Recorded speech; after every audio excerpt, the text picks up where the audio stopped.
காக்கா வலிப்பு சீமானே நாங்க சொல்லுவோம் அவரை. பைத்தியக்காரனுக்கிட்ட போயிட்டு நம்ம வாக்குமூலம் எதிர்பார்க்க கூடாது, பைத்தியக்காரனுக்கு வைத்தியம் தான் பார்க்கணும். அந்த வார்த்தைகள் சொல்ல கூட நான் கூசுது. பெரியார் கருத்துக்கள் எல்லாமே நாட்டுடைமையாக்கப்பட்டு தான் இருக்குது. பொய்யன் சீமானுடைய முகத்திரையை கிழிக்கணும், அவரை கைது பண்ணணும். முதல் படத்திலேயே ஒரு பெண்ணை நடிக்கிறதுக்காக ஆசை காட்டி சார் நீங்க மைண்ட் வாய்ஸ் நினைச்சு சத்தமா பேசிட்டு இருக்கீங்க. சீமான் பிரஸ் மீட்ல வந்து பெரியார் வந்து ஆண்கள் வந்து தன்னோட காம இச்சையில தீர்த்துக்கிறது தன்னோட மகள்கிட்டயோ தாய்கிட்டயோ வந்து போய் இச்சை தீர்த்துக்கலாம் அப்படின்னு சொல்ற மாதிரி பேசியிருக்கிறதா சொல்றாரு. அது எந்த அளவுக்கு உண்மை? அதுக்கு ஏத்தபடி அவர் சொல்லியிருப்பாரு. அதை முழுமையா படிக்காம அந்த ஒரு வார்த்தையை மட்டும் வெட்டி ஒட்டி பேசினா அது தவறுதலான புரிதலாக தான் தெரியும். அதே மாரி காரியத்துல தான் சீமா அவருக்கு மரியாதைலாம் கிடையாது, அவர்களே திருலாம் சொல்ல தேவையில்ல. மனநல நோயாளி சீமான பேசியிருக்காரு. அது எப்படின்னு வச்சிங்க, அந்த வார்த்தைகள் சொல்ல கூட நான் கூசுது. அதே மாரி இருக்கும்போது சீமான் வந்து சொல்றது வந்து அவரு ஏதோ ஒரு விதத்துல பெரியார இழிவுபடுத்தணும், அது போல மக்கள்கிட்ட ஒரு தமிழ்நாட்டை ஒரு அமைதி பூங்காவா இருக்கும்போது அது ஒரு கொந்தளிப்பு ஏற்படுத்தணும், இல்லைன்னா மக்கள் மத்தியில அவர் வந்து ஒரு பிரபலம் ஆகணும், அவரை பத்தி பேசணும் அப்படிங்கிற ஒரு நோக்கத்துல அவரு வாய்க்கு வந்ததெல்லாம் மனநோயாளி மாதிரி பேசிக்கிட்டு இருக்காரு. அது போல அவர் வந்து கத்தி கத்தி பேசுறதால அவர் சொல்றதெல்லாம் உண்மையாயிடாது. இன்னும் சொல்ல போனா காக்கா வலிப்பு சீமானே நாங்க சொல்லுவோம் அவரை. அவர் வந்து உண்மைக்கு மாறா எதையுமே பேசிக்கிட்டு இருக்காரு. இல்ல அவர்கிட்ட ஆதாரம் இருக்குன்னு சொல்றாரு. ஆனா இப்ப முழுமையான ஒரு பேச்சை வெளியிட்டோம்னா அதுக்கான ஆதாரத்தை தர முடியும். ஆனா முழுமையான பெரியார் பேசுனதுக்கான அந்த செய்தி இன்னும் வெளியிடலை அப்படின்னு சொல்லி பேசியிருக்காரு. அவரு சொல்ல முடியாது. அப்படி பெரியார் எந்த இடத்துல பேசினாரு, எந்த கூட்டத்துல பேசினாரு, எந்த ஆண்டுல பேசினாரு, எந்த தேதியில பேசினாரு, அது போல அவர் பேச்சுக்கள் பத்திரிகைகள்ல எந்த இதுல வந்திருக்கு, விடுதலையில வந்திருக்கா, குடியரசுல வந்திருக்கா, இதெல்லாம் நிரூபிக்கணும். அவர் வந்து நிரூபிக்க முடியாத திரும்ப இப்படி திசை திருப்பி போடுறாரு. பெரியார் கருத்துக்கள் எல்லாமே நாட்டுடைமையாக்கப்பட்டு தான் இருக்குது. தேடி எடுக்கணும்னா அவரு கண்டுபிடிச்சு சொல்லலாம். அவர் ஏதோ அதுக்கு வந்து பின்புலம் வந்து RSS, பிஜேபி, சங் பரிவார், பார்ப்பனர்களை திருப்திப்படுத்துறதுக்காக அவர் இதே மாதிரி பேசிக்கிட்டு இருக்காரு. அது நிரூபிக்க முடியலன்னு திரும்ப இப்படி மடைமாற்றம் பண்றதுக்காக அதெல்லாம் வெளியிட்டா நான் ஆதாரத்தை காமிப்பேன் அப்படிங்கிறதெல்லாம் ஒரு பொய்யான செய்தி. பொய்யர் சீமா எப்பயும் இதே மாரி தான் பேசிக்கிட்டு இருப்பாரு. இது நம்ம அப்படித்தான் பார்க்கணும், அந்த கண்ணோட்டத்தில் தான் பார்க்கணும். இல்ல பெரியாரை இழிவுபடுத்துறன்ற பேர்ல பெரியார் வந்து பகுத்தறிவாதியா? இது பெண்ணியம் பேசின பெரியாருக்கு இந்த மாதிரி அவங்க தாய் தந்தையோட உறவு வச்சுன்னு சொல்றாரு. இன்னொன்னு இதுதான் புரட்சியான்னு கேட்கிறாரு. கள்ளுக்கடையை வந்து போராட்டம் பண்ணவரு மரத்தை எல்லாம் வெட்டி சாய்ச்சிருக்கிறாரு. இது வந்து ஒரு பெரிய பகுத்தறிவாதியான்னு சொல்லி ஒரு கொச்சைப்படுத்துற விதமா பேசியிருக்கிறாரு. கள்ளுக்கடை போராட்டம் நடந்தது அந்தந்த காலகட்டத்தோட நம்ம ஒப்பிட்டு பாக்கணுங்கய்யா.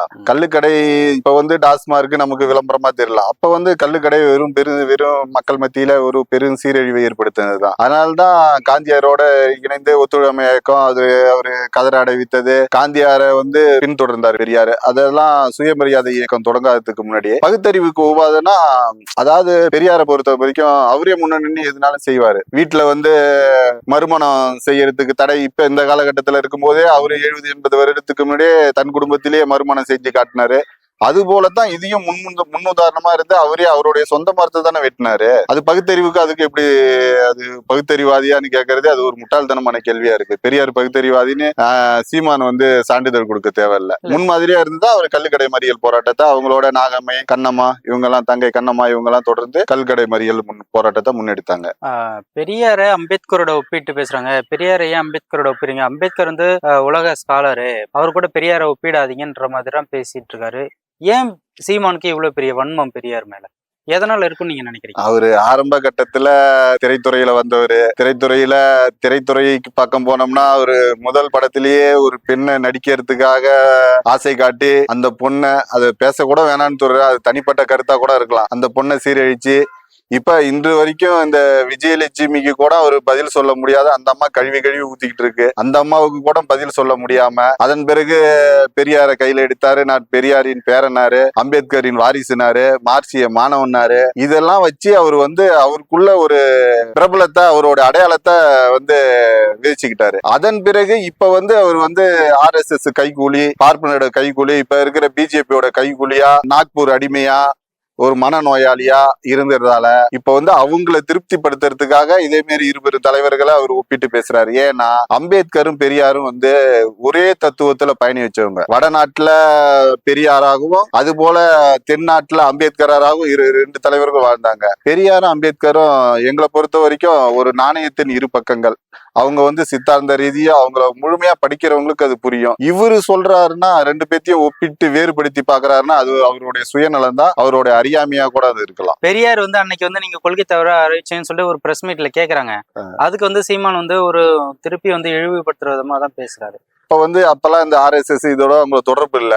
இவங்களோட நிபந்தனையால இப்ப இவர் அவங்கள திருப்திப்படுத்துறதுக்காக இவர் இப்ப பேசுறாரு. தந்தை பெரியார் திராவிட கழகத்துல இருந்து சீமானுக்கு வந்து நேரடியா அவரு கோவை ராமகிருஷ்ணன் வந்துட்டு வீட்டுக்கே போயிட்டு நான் ஆதாரம் கேட்பேன், ஆதாரம் கொடுக்கலன்னா மக்கள் பார்த்துப்பாங்கன்ற மாதிரி சொன்னாங்க. சீமானுக்கு நீங்க என்ன சொல்ல விரும்புறீங்க? சீமான் தொடர்ந்து இது மாதிரி ஒரு பொய்யான செய்தியையோ இல்ல மக்கள் மத்தியில கொளுத்தி போடுற வேலையோ செஞ்சிட்டு இருக்கிறாரு. அவருக்கு உங்களோட என்ன பதில் சொல்ல விரும்புறீங்க? சீமான் வந்து ஆரியத்தின் அடிமையா ஆயிட்டாரு. பார்ப்பனர்கள் அவங்கள திருப்திப்படுத்துறதுக்காக தான் இதே மாதிரி வேலையை அவர் தொடர்ந்து செஞ்சுக்கிட்டு இருக்காரு. திராவிட கழக சார்பா ஆங்காங்கே ஆர்ப்பாட்டங்களும் தமிழ்நாடு முழுக்க, அது போல பொய்யன் சீமானுடைய முகத்திரையை கிழிக்கணும், அவரை கைது பண்ணணும், அவர் மேல நடவடிக்கை எடுக்கணும்னு அங்கே காவல் நிலையத்துல புகார் மனுவும் கொடுத்துக்கிட்டு இருக்காங்க. சீமான் வந்து நிச்சயமா தண்டிக்கப்படணும். இதே மாதிரி பொய்யான செய்தியை தூண்டிக்கிட்டு வரலாற்றுக்கு புறம்பா பேசிக்கிட்டு இருக்கிற திராவிடர் கழகம் கண்டிக்குது. அது போல எங்களுடைய தலைவர் ஆசிரியர் ஐயா வீரமணி கூட நேற்று பேட்டியில சொல்லி இருந்தாரு, ஒரு மனநோயாளிக்கு நம்ம பதில் சொல்ல வேண்டியது இல்ல, பெரியாருக்கு வந்து அவரு வந்து நல்லவரு அப்படின்னு சர்டிபிகேட் சீமான் தர தேவையில்ல, ஒரு பைத்தியக்காரனுக்கிட்ட போயிட்டு நம்ம வாக்குமூலம் எதிர்பார்க்க கூடாது, பைத்தியக்காரனுக்கு வைத்தியம் தான் பார்க்கணும். அது போல பெரியாருக்கு வந்து தொடர்ந்து இழிவுபடுத்துற சீமானை தக்கபடி தமிழக மக்கள் தண்டிப்பார்கள். சட்டம் அது கடமையை செய்யும். மேட்டை வெட்டி பள்ளத்துல போட்டா தான் சமத்துவம், பள்ளத்தை வெட்டி மேட்ல போட்டா அது படுகுழி.